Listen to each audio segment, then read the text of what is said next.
This is Jennifer Gonzalez welcoming you to episode 108 of the Cult of Pedagogy podcast. In this episode, I am going to talk about an issue I think we're having. The fact that in too many classrooms, students don't seem to actually be doing much of anything.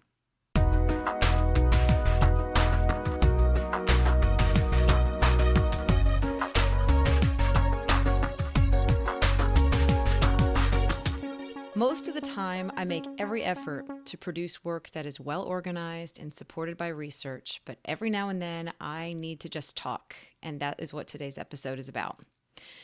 I'm going to talk about a problem that I think is becoming an issue in more and more classrooms, why it's a problem, where I think it comes from, and the simple things we can do to fix it. The problem? We are expecting students to learn material without asking them to do much of anything with it. Before I get started, I'd like to thank My Simple Show for sponsoring this episode. My Simple Show is this really cool online tool that allows you to create your own animated videos for free. It's really easy and fast. You just write your script or upload your PowerPoint, fine-tune the images, then add your own voiceovers to produce a completed video. It's a perfect, easy tool for flipping your classroom and having students create their own videos. MySimpleShow.com is now offering a free classroom plan with additional features just for educators and students. The plan offers collaborative explainer video making and full creative freedom for up to 50 students. To sign up, just go to MySimpleShow.com/pricing and scroll down to the education option. Support for this episode also comes from PeerGrade. PeerGrade is a platform that makes it easy to facilitate peer review in your classroom. Students review each other's work, while PeerGrade takes care of anonymously assigning reviewers and delivering all the relevant insights to teachers. With PeerGrade, students learn to think critically and take ownership of their learning. They also learn to write kind and useful feedback for their peers. PeerGrade is free to use for teachers and students. And now, Cult of Pedagogy listeners can get 3 months of PeerGrade Pro free of charge. Just sign up for a free 30-day trial, then redeem the code CULT to extend that free trial to 3 months. To learn more about PeerGrade, visit cultofpedagogy.com/peergrade. I would also like to thank you for the reviews you've left for this podcast on iTunes. These reviews really help future listeners decide if the podcast is worth their time. So if you've enjoyed listening but you've never left a review, I would love it if you would take a few minutes, head over to iTunes, and tell me what you think. Thanks. The Cult of Pedagogy podcast is part of the Education Podcast Network. The EPN family now includes 25 different podcasts, and each one is focused on education. Check out all of the EPN podcasts at edupodcastnetwork.com. All right, let's do this. Here is the issue. Here is the problem that I'm seeing. And I'm going to go back a couple of years to the first time I noticed this. One of my kids was studying weather systems. This is the thing where it's, a high pressure system and a low pressure system and a cold front and a warm front. I do not know weather very well, and so I'm trying to remember exactly what it was. I just know that we were trying to help her prepare for a test and also do some sort of homework, like answer a question, and she didn't get it at all. And we were really frustrated, my husband and I, because all we really had as the materials to look for were just sort of like the top half of this worksheet. So we were having trouble explaining it to her. And at one point, I finally said to her, in your class, didn't your teacher ever draw a diagram on the board? She said, no. I said, did you guys ever do to me, this seems like the perfect thing for your teacher to grab a small group of kids and say, okay, you three, you're going to be a cold front. And then you three, you're going to be a warm front. Come up to the front of the room. Okay. And I want this group here, I want you to wiggle around really fast because you are, I don't know, you're going to have to fill in the blanks here, like high pressure or something like that. And this group, I want you to move really, really slowly. And so these two groups have labels, and then direct them to move in some way so that the kids can actually visualize how these systems interact and what happens when they collide and what kind of weather that creates. And to me, you could do a whole sort of physical demonstration, because this really is a very physical process. And it seems like the kids would get it right away. And I said, did your teacher ever do anything like that? She looked at me like I was crazy. She said, no. And I thought, man, what a shame. Thinking if I was a science teacher and I was trying to explain, or a history teacher, trying to explain, movements of people or systems or biological things or whatever it is, like if I would be doing these physical types of demonstrations all the time, because it seems like such a more effective and quick way to get these kind of abstract concepts into kids' heads. We're trying to teach things that are kind of concrete or could be made concrete in really abstract ways. I said, well, how did you learn this? How did you actually learn this for the first time? She said, first of all, she didn't really know what I meant, but she said, well, we just read the book. And I said, what do you mean we read the book? Did everybody sit down quietly and read it? And then the teacher talked to you? She's like, no, we just all open it up to page 36. And then she would read a little bit to us and then explain something. And then we would read a little bit more. And then she would say something else. And that was it. And I thought, oh God, really? That was it? And I said, is it like that all the time? She said, basically. And then the next activity that was planned was do these worksheets where they had to sort of answer those questions. And then there was a test. And now this was a couple of years ago. This was late in elementary school. And since that time, I've been seeing this pattern more and more and more as my kids have gone into middle school and as they're starting to head into high school. I'm seeing the same pattern where what I'm getting from them is that every day, for the most part, they're getting material sort of delivered to them in some really basic way, becoming more and more just like a PowerPoint. And the kids copy stuff down that the teacher tells them to write down from the PowerPoint. And then they have some sort of a worksheet where they're sort of regurgitating what was on that PowerPoint. And then after this cycle repeats for 4 or 5 times, and they have some kind of a test on it. And that's it. Now I'm going to stop for a second and just say that I realize that with these podcasts that I am kind of preaching to the choir, that a lot of the people that are attracted to the stuff that I write and produce and are interested in talking about education and get really deep and geeky about it, you all are probably already not having this problem in your class. But so when you're listening to this, try not to get defensive. If you are already past this point and you're not doing this, then maybe just listen to it as a check on your practice or maybe as a way to further improve what you're doing. But I'm really, really hoping to reach teachers who do have this issue in their classroom, who are kind of skipping over what I think is an important step in sort of even the classic lesson plan. So I'm going to review what I understand to be sort of a basic lesson plan format. And I've got it kind of in 5 basic steps. So we've got step 1, which is sort of some sort of an anticipatory set. We set objectives for the day. It's sort of let them know what we're going to be learning. Okay. And that's usually a fairly quick step. And by the way, we could be getting a lot more creative with that, but that's a separate episode. Okay. Next step is some kind of direct instruction. A lecture, the kids do some sort of reading, they watch a video, something to where there is some kind of information or skill that is being input into their brains.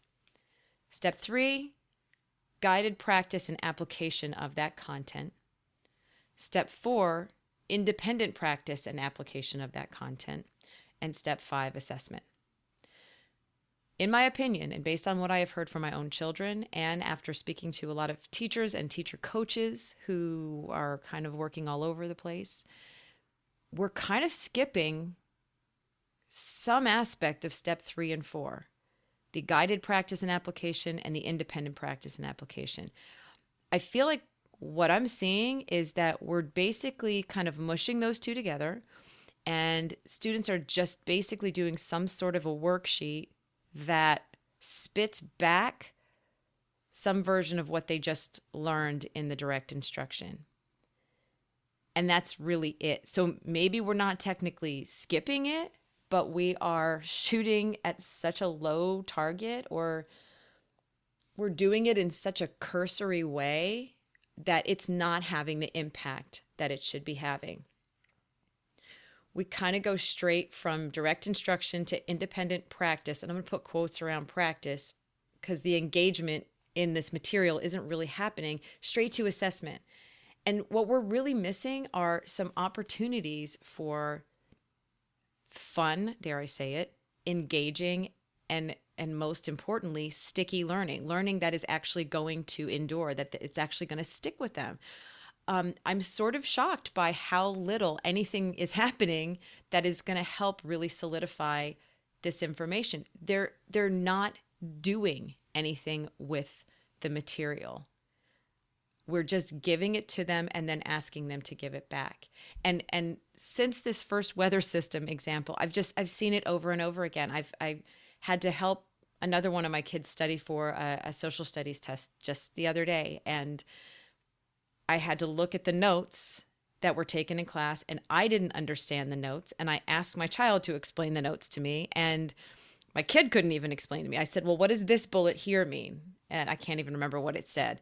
I said, what does that mean? I don't know. That's just what she told us to write down. It was on the PowerPoint. She told us to copy it down. And I wanted to throw something across my house because why? Like, why is that happening? And I need to say this too. I was a teacher. I was a teacher in middle school for almost 8 years. And I know that we do things in the classroom and our kids misinterpret it, or they misrepresent it in some ways. You know, I can tell them something 7, 8, 9 times, and then they say, you didn't tell us that, or we didn't do anything, or something like that. And it's maddening. So I get that, you know, when my child says, oh, I don't get this, you know, she just told us to write it down. It's highly likely that the teacher actually had this, you know, pretty thorough explanation of it and talked, and then said, well, just write this down, thinking that the kids were going to understand what that bullet meant later when they looked at it. But the problem is, if all this teacher did was explain, and then say, write this down, if the kids never did anything to actually process that information, then it just didn't stick. They have to do something besides just copy notes down and then do worksheets where they're doing sort of super low level work. They have to actually do something with the material. And here's what's wrong with this. Okay, there's a couple of problems with this. First of all, most of the time it's super low level. It's low levels of blooms. This is recall, or maybe recognize, you know, defining things and that sort of thing. That doesn't even align most of the time with the standards. When I look at standards for subject areas like social studies and science, for example, and it's going to seem like I'm picking on these subjects, primarily because I think in both of these content areas, they are made up of vastly overwhelming amounts of just content that needs to be delivered to students. There's not as much process and skill. There's some in both of those subject areas, but a lot of it is just kids learning stuff and information. I do think this is a problem in other areas too, but the examples are probably going to be coming from those two areas. When I look at standards for, say, you know, 8th grade for science and social studies, the standards most of the time are beautiful. They require students to analyze and you know, sort of investigate and be able to explain like pretty deep stuff, you know, like why certain populations had to make decisions that they did based on, you know, scarcity of resources. And when you read the standards, it sounds like kids are sitting around talking about some pretty complex stuff. And they're not. I mean, maybe on final assessments, there's one sort of open-ended question that's asking students to explain this stuff. But I don't think enough is happening in classes that are actually asking students to practice this type of thing. And so what I think is happening in a lot of classes is that kids are defining terms, or they're recognizing the definitions of terms, and they're sort of answering pretty basic recall questions, and then maybe doing that kind of higher level processing in something that ultimately makes up maybe 10% of their grade on that final assessment, when really the standard doesn't even necessarily ask them to be able to memorize the facts and memorize the dates and memorize the names of who did what in what war. Most of the time, the standards don't even ask them to do that. The standards ask them to analyze. So to me, the assessment should be about 100% of that assessment should be the analysis and the picking apart of the situation, and really, digging into the details and supporting it with, details from that time. And that's advanced stuff. And we're not asking them to do that advanced stuff. We're just asking them to just recall it back.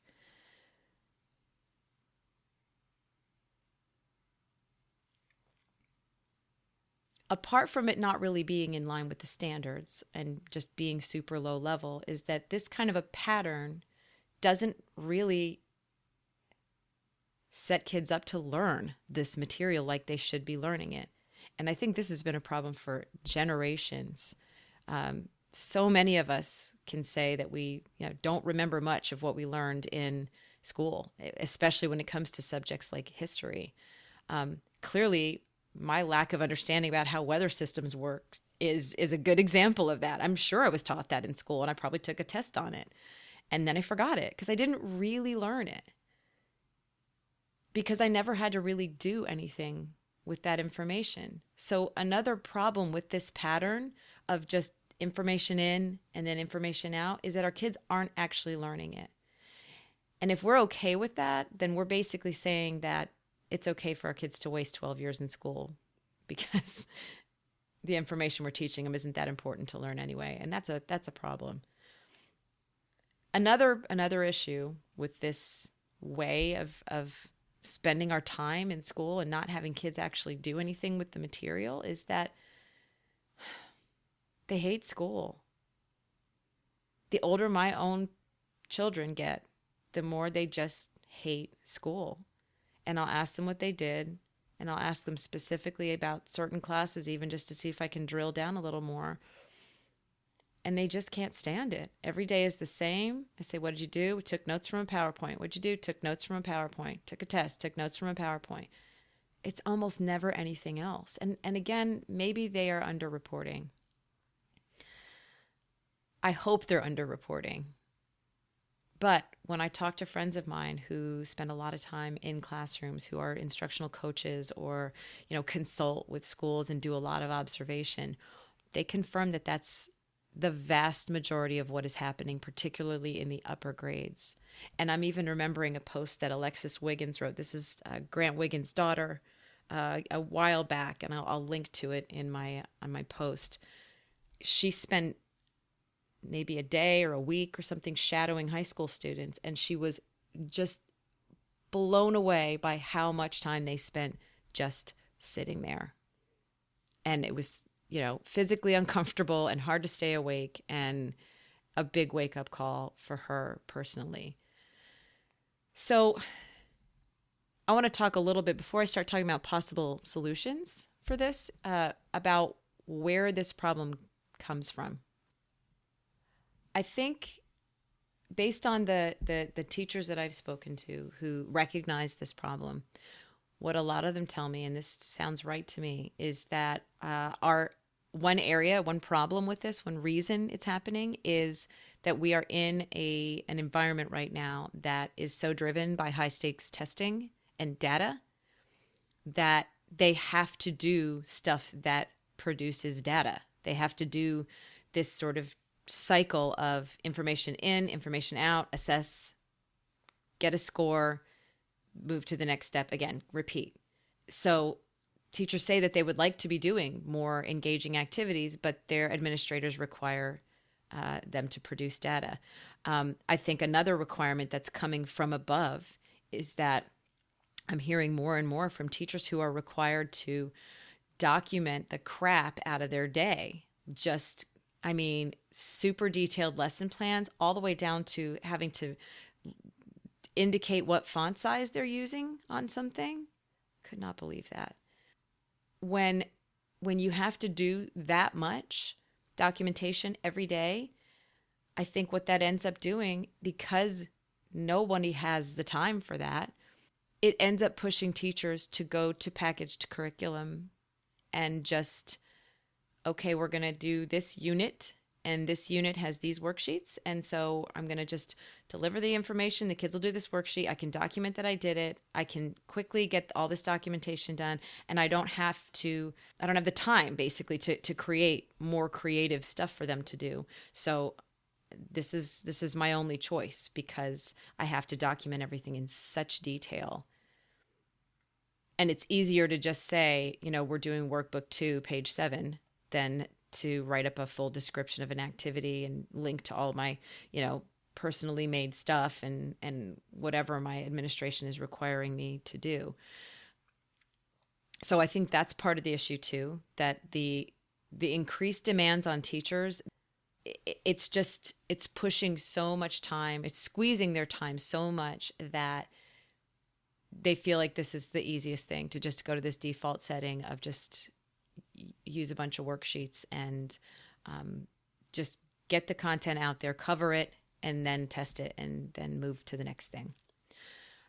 I also think that, and this came from another instructional coach of mine, somebody else who consults with schools, they believe that teachers just do not have sufficient tools in their toolbox for teaching. They don't literally know enough strategies for doing this, for sort of actively engaging students in the content, that something's going on possibly in a lot of teacher prep programs that just isn't equipping teachers.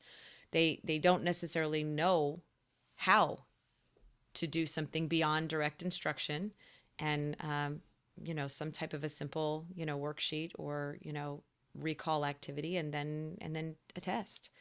And this particular person said that the teacher turnover is so high that it's always brand new teachers coming in who just have very little preparation.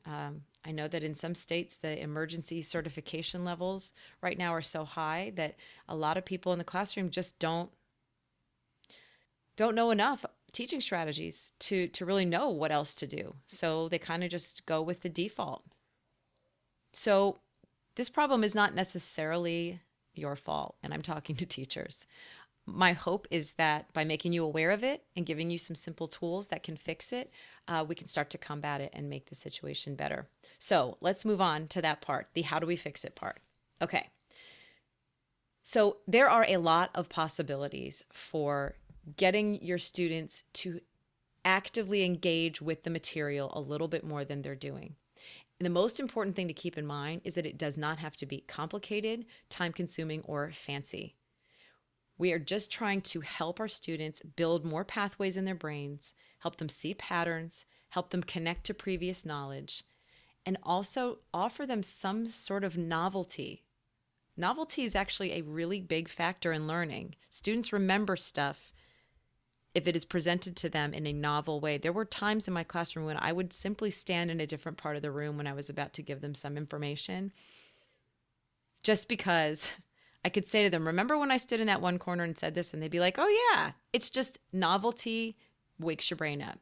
So we can do some simple things in between the delivery of material and the assessment of material that actually gives our students a chance to interact with it, to process it in a different way, to perhaps practice and apply the information before we ask them to show that they've learned it. Here are a couple of suggestions. The first one is sorting. Any type of a sorting activity is going to help them get a little bit of a better sense of the relationships between the concepts that you're teaching them. One really easy way is to organize things by similarities and differences. And this was anybody who's familiar with Marzano and Marzano's high impact strategies. That was the number one strategy, I believe. Anytime students can take information in that they've just gotten and actually process it in terms of these things are similar, these things are different. You can put things into categories. You can give labels to groups of things. Anything that requires students to sort of build schema, which is just sort of, patterns where they can see how things are connected to each other, that is going to help them learn things better. An early experience that I had personally with this was in my 20s. I was studying Spanish, and I was learning how to say nationalities, like someone is German, somebody is Costa Rican. I was learning how to say these things in Spanish, and they had different endings, and I was having trouble remembering the endings. And so I had my roommate who spoke great Spanish. I had him quizzing me. He started quizzing me for a couple minutes, and I was getting some things right and some things wrong. He would say, whatever it was, and I would answer it. And he was just sort of flipping through the cards at random. And then he said, let's do this. He said, let's put all the ones that end in ense, Canadiense, Costa Ricense, like some of them end in ENSE. And those were the ones that I was kind of screwing up. He said, let's just put all those in one category and figure out what those were. So we did that. We looked at what those were and kind of I had flashcards. He put the cards on the floor, I think. And then we grouped. So basically we grouped them into 3 different groups based on how they ended. From that point on, and that took, 2 minutes. From that point forward, just from doing that, I started getting them all right after that. Then he scrambled them again and quizzed me, and I got it because I had put them into those categories. And we could do this type of thing with our content. Just having students sort of categorize things or label them or put them into groups. And with so many of these activities that I'm talking about, if you add a level of collaboration, have them do it in pairs, have them do it in a small group, that even boosts it further, because not only are they doing it and benefiting from the knowledge and input of their peers, but that interaction, I can remember I did this, with Joey instead of doing it with Heather or whoever these, if you remember the activity that you did with this certain person, that builds in even more novelty. And so it's more engaging than just doing it on a worksheet. So any type of sorting with your content is something that can help. Number 2, another idea is any kind of kinesthetic work. Now, this is the sort of simulation thing that I was talking about with the weather systems. So anytime you can get something physical to happen to illustrate concepts, you're going to help students understand those concepts better. There's a fine line between doing this and doing something that I call a Grecian urn activity, where it's just sort of decorating and stuff. I'm talking about doing things to help students understand concepts so they don't have to take a long time. That weather systems simulation, that's something that could take 3 minutes if it's done really off the cuff, and maybe 10 minutes if you really have it planned out well, maybe where kids are holding signs that say, high pressure system, or, you might build it up a little so it's got more structure, but it would not take a long time. And this type of thing could be done also where you can have sort of like role plays. If you're teaching some sort of history concept and you've got some king in some chunk of your content who does bad things to people, choose some kid to stand up there, put a Burger King crown on their head and be like, okay, Monty is the king right now. All right. And you 3 here, you are the whatevers. And then you 3, you go stand over here. And you could even retell the story that's in the book in 3 minutes and have the kids literally move around and make faces and beg the king for things or whatever it is. Just any kind of a quick role play.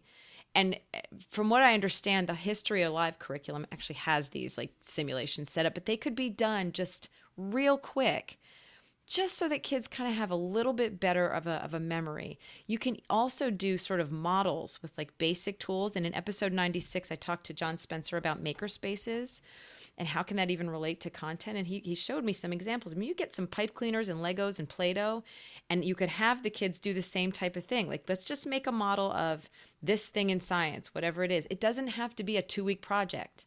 It could be a 10-minute activity. and then have the kids like walk around and look at each other, or just have them like explain it to the teacher or something like that, or even have them take a digital photo of it, and then they have to point out the parts of it. Like anything where they're trying to represent what they just learned in some sort of a physical model, that can help them remember it. And again, it can be quick. It doesn't have to be long and fancy. So 1 was sorting, 2, kinesthetic work, 3, discussion, all kinds of discussion possibilities. In episode 28, I go through, I think, 15 different ideas or strategies for classroom discussion. Ideally, in any of these discussions, require students to take some sort of a stance on a bigger question and then back that stance up. So, do you think the king was wrong in this situation? Yes or no? Why? What would you have done if you were in this situation? Explain why. There are all kinds of ways where kids can be discussing your content just a little bit and having an opinion on it a little bit. And that will help them to remember it better. 1 was sorting, 2 was kinesthetic work, 3 was discussion, 4, graphic representations. Any kind of graphic representation of the content will help. You can do these, your kids can do these. You can both do these. This can be something like a concept map, a graphic organizer. In episode 81, we go through all different kinds of uses and research on graphic organizers. Anytime they're taking the content that was just words and getting to where they can picture it somehow in terms of how the concepts relate to each other. Doodling also helps. In episode 104, which was about note-taking, there's a whole section on sketchnoting and sort of the benefits of doing some sort of sketchnoting and doodling. I would also caution you to not go too far with this. Don't turn it into an art project or require creativity or artistic skill or anything. The simplest stick figures, doing the most simple basic things, can go so far to help students remember things. So having them do some sort of graphic representation is another way to have them process the content. Number 5, another way is to have them do writing to learn, where they have to summarize, for example. I see questions like this sometimes on these worksheets, and they're not bad questions. But if they were done in a different way, instead of the kids going home and doing them, make that question the activity and say, okay, here's the question. How was this Native American tribe different from that Native American tribe? I want you to list 3 reasons and then, list 3 ways that they were similar. Or why in your opinion, did this tribe struggle in this way, or something like that, okay? Instead of having them take it home and do it on a worksheet, or just do it on a worksheet and turn it in and then you check that it was done and that's it, have them write for a couple minutes, let them research, let them collaborate with each other, and then have them share it, have them put them up on a wall and do a gallery walk or something. Have them actually think this through and write it out, and then get some feedback on that right away. Or even have a couple kids read theirs and then let kids go back to their summaries and make some changes because they realize, I forgot this important detail or something like that. They could also do short argumentative pieces. What did you think about when this bad king did this thing? What would you have done? Kind of like the role plays, but have them do it in writing. Letting them process this information, it requires them to sort of go back to the original, text and double check, wait, am I using this person's name right? Did I, get it correctly? And they could even be doing things like timelines, like creating a timeline and working together to build that. That actually leads me to the next thing that students could be doing. It's just little mini projects, little things, instead of them being long things. I saw something on Middleweb that I'm going to connect to or link to.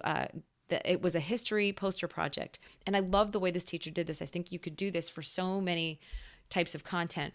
They were studying early America. And what this teacher had them do is they had to make a poster, 2 posters. One poster was the 2 best leaders of early America, and the other poster was the 2 worst leaders. And they were writing it almost like a review, like a Yelp review, I think. Maybe not, but they had to back it up basically. And the kids could use their own rating system, and they had to explain why with textual evidence from the text that they were learning from. And so they had to have an opinion, and the processing of the visual stuff, they were probably never going to forget those 4 names. It's a way of interacting with the content a little bit. And it was something besides just do a poster about George Washington. George Washington was born in this year and he became president in this year. Man, if those projects never happen again, that would be a blessing for the world, because they don't really teach the kids anything, but have them have an opinion or a stance on these types of topics, and then create something that expresses that. Anyway, you have to see this project, but it's something like that. It doesn't have to be a 3-week research project. It could be something really, really quick. 2 other things. Number 7, anticipation guides before a learning activity. This is something I don't hear a lot about, and this is a great tool. Prior to learning about something, you ask students a couple of questions. And again, I'm going to provide a link to an example. You ask questions, do you think this? Do you think that? Do you agree with this statement? Yes or no? And these are all things that will eventually become uncovered in the content that they're going to learn. And so they're sort of already primed to be thinking about these questions and topics. And then when they get into the learning, then that stuff is either confirmed or refuted in the content. So they go back to the guides and sort of fill them out a little bit more, saying yes or no, the text agreed with what I thought or not. And here's what I think now based on what I read.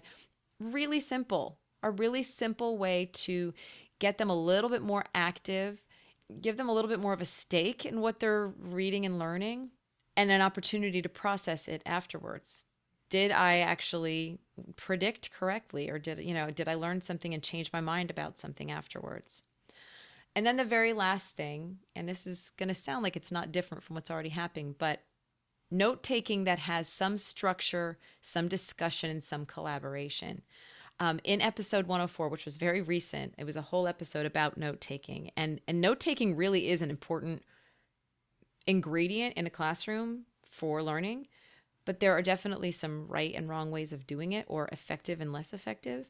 And so if students are being taught to, I think what's happening, unfortunately, when we say note-taking in a lot of schools, is that the teacher is just putting a PowerPoint up, and the kids, from what my kids tell me, are copying what's on the PowerPoint.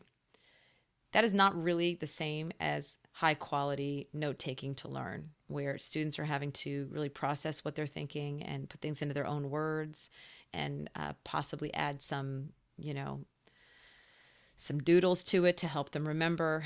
I think in the case of the one child of mine who could not tell me anything about what the notes meant, we're missing something. If they can't explain their notes later, and it could really just be a matter of, even if the kids are copying stuff from the PowerPoint, stop before you move to that next PowerPoint and have them turn to a partner and actually explain what's on there, because maybe they don't know what they wrote down. So again, sorting activities, kinesthetic work, some sort of discussion, have them do some kind of graphic representation, have them write to learn, quick little mini projects, use an anticipation guide before the learning activity, and better note-taking. Enhance any of these with some sort of collaboration. And once they've engaged with the material a little bit, don't forget about retrieval practice. In episode 79, we devoted that whole episode to retrieval practice. If that phrase is unfamiliar to you, please go and listen to episode 79, because it is about the value of sort of quizzing yourself on material as a learning strategy. This is something that should be built in to all classes and taught to students and done with students. I've worked with people that used to take pride in how many students failed their exams. I did not have a high opinion of these people. They thought of themselves as hard teachers, and they liked the reputation that they had. I think these teachers got it all wrong. And when I was in the classroom, I used to make every effort to make sure that all of my students would pass my tests. Because to me, those tests were as much a test of me as they were of my students. It was how well did I teach them? How well did I structure their learning experiences so that they really learned the material? It's not a matter of saying, I covered it, I taught it, therefore they should have learned it. And I hear that way too much. Just because you covered it, it doesn't mean they learned it.